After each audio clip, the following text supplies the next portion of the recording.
Leur combat dure depuis 6 ans. 23 familles de Septèmes-les-Vallons dans les Bouches-du-Rhône sont en plein cauchemar financier. Le promoteur n'a jamais terminé le chantier.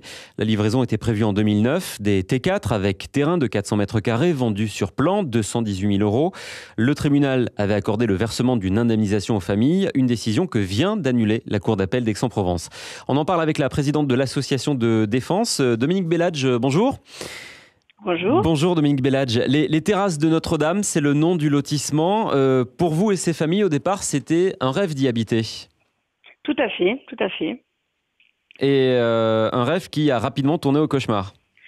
Ben effectivement, donc nous avons pu acheter ces maisons à compter de février 2006 et donc les travaux n'ont débuté que début 2008 et la situation a commencé, si vous voulez, c'est devenu un chantier un petit peu calamiteux et chaotique, donc avec beaucoup de sociétés qui ont fait faillite et qui étaient carrément créées pour nous et faire faillite dans la foulée.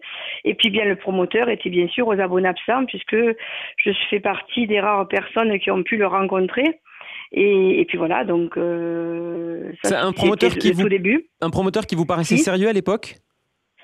Ben écoutez, moi personnellement, donc cet accès au chantier, enfin disons que cet accès à la propriété, j'y ai adhéré puisque bon, il y avait quand même le maire de Septèmes qui était garant de l'opération.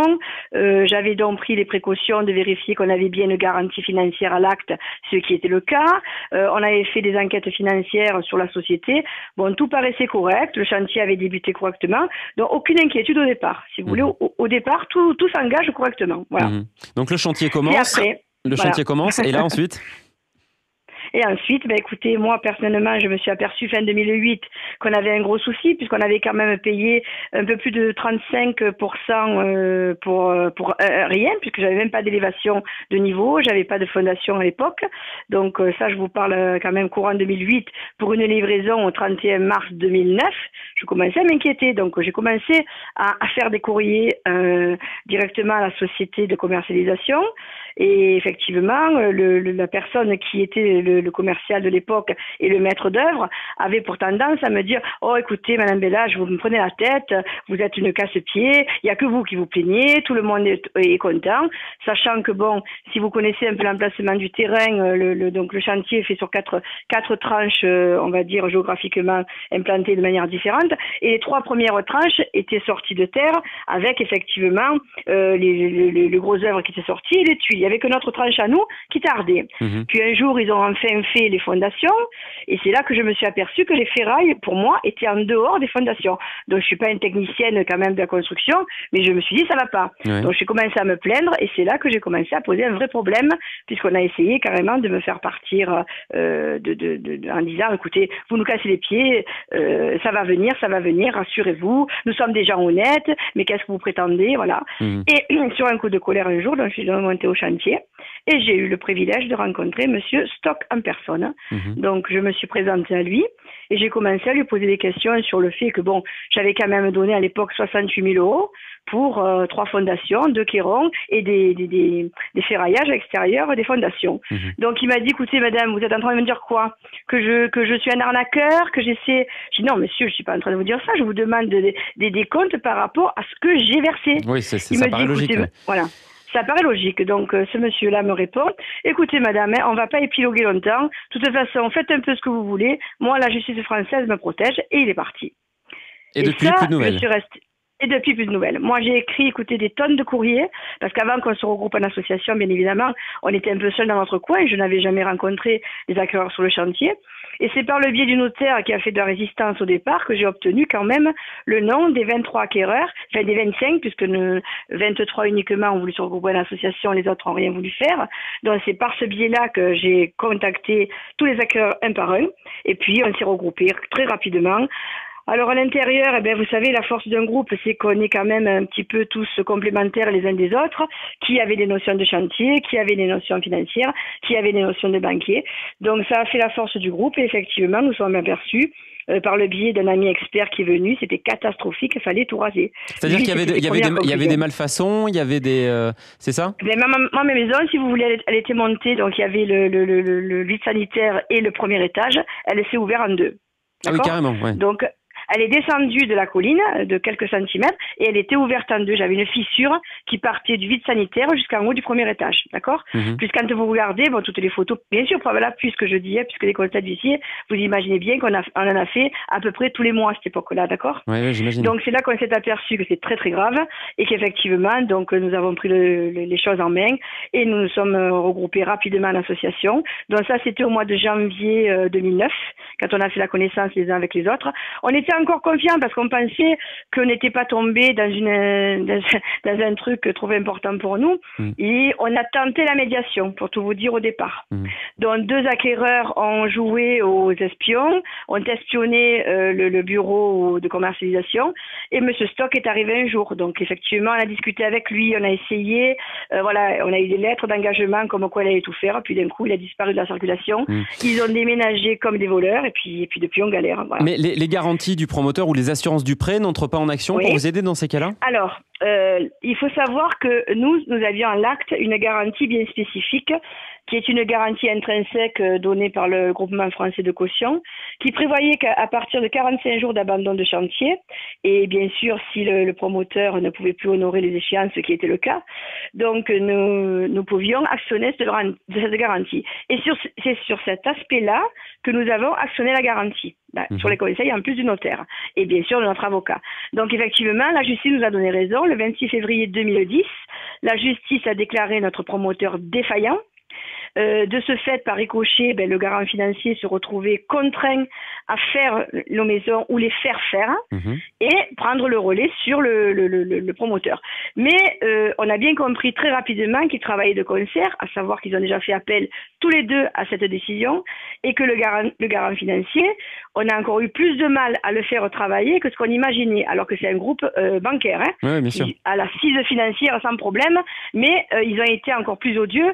Nous avons organisé des manifestations dans leur région parce qu'ils sont grenoblois, ce qu'ils ont bien sûr complètement, ils ont désapprouvé bien évidemment. Nous avons bien sûr enclenché des actions médiatiques sans arrêt pour les faire travailler. Alors bien sûr, c'est pas leur faute et tout le monde se renvoie la balle. Et l'objectif du garant financier était effectivement d'activer les garanties d'assurance. Mais il faut savoir que tant qu'on n'a pas de maison, la dommage ouvrage ne marche pas. Et oui. Donc ça veut dire aujourd'hui que vous êtes propriétaire d'une maison, enfin en tout cas les familles sont propriétaires de maisons qui sont pas ou peu terminées, que vous devez habiter rasées, que vous devez habiter ailleurs et que vous devez payer un prêt immobilier pour une maison que vous n'avez pas. Alors effectivement, on paie le prêt immobilier de ces maisons qui sont rasées. Donc la moyenne, vous avez annoncé en préambule de l'émission que c'était 218 000 €. Il faut savoir que certains ont donné 90% de 218 000 € depuis à peu près 6 ans, d'accord? Donc nous on a posé des questions, qu'est devenu cet argent? Parce qu'il y a à peu près 2 600 000 € qui se promènent, on ne sait pas où, d'accord?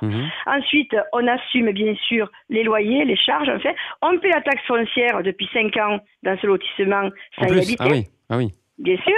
On doit honorer, bien sûr, nos échéances bancaires. Et effectivement, au jour d'aujourd'hui, on est étouffé de dettes.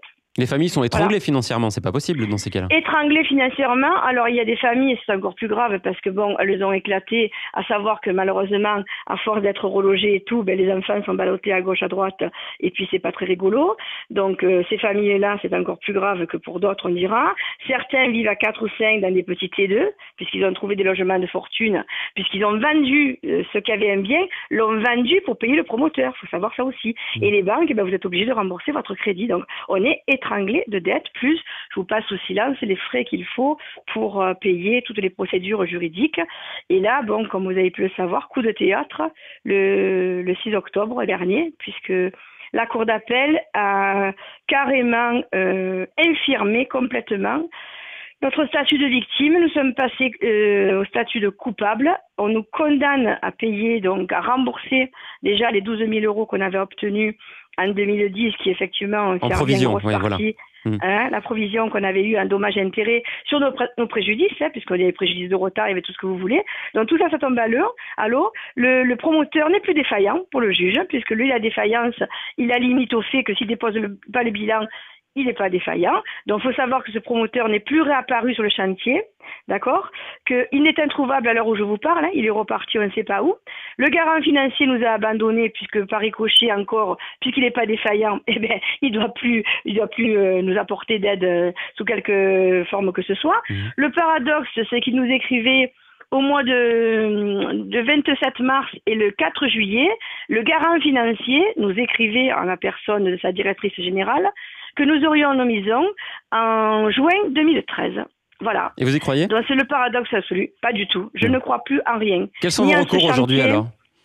Nos recours, ben, écoutez, il faut aller en cour de cassation. Le problème qu'on a avec la cour de cassation, c'est que pour le dossier soit accepté, il faut à tout prix que nous remboursions les dommages et intérêts, plus tout ce que la justice nous a rajouté, parce qu'au-delà des 12 000 euros, on est condamné à un article 700 payable sur quatre sociétés. On est condamné à l'entier départ de l'expertise qui se monte presque à 150 ou 170 000 euros de mémoire, et on est condamné à tous les frais d'avocat qu'ils ont engagés, aussi bien le garant financier que le promoteur. Vous imaginez qu'on n'arrive même pas à boucler la fin de mois. Comment voulez-vous qu'on puisse payer les sommes qu'on nous réclame?